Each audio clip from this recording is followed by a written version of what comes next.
Babylon ramti vagama Antui ganta Zion papi Lungki kan razan pawa Babylon ramti vagama Antui ganta Zion papi Lungki kan razan pawa Kalong naka Zion lakan sabyaku anti Salakan kai kuni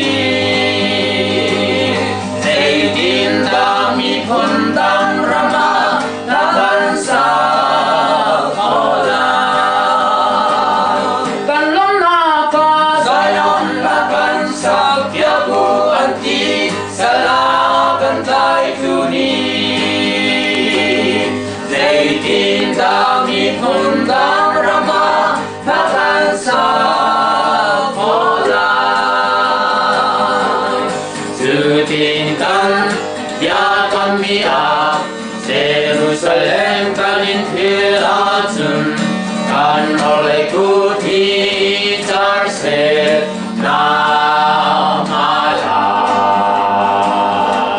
Namakan impili Kalau nabi silawatun Kan laikan damai beset namanya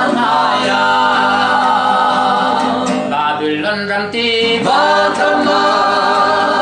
Kantui kanta Zion papi Lungkitan razan pawa Babylon ramti vagama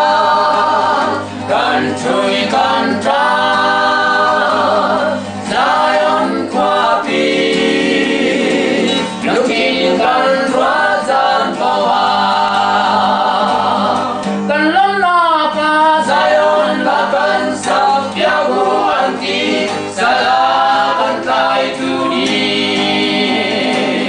Zaidin dami pundang rama Lakan sakola Kalong naka Zion lakan sabyaku anti Salakan kai kuni Zaidin dami pundang rama Lakan sakola Sutinkan ya kami Jerusalem kanin pilatun Kan olehku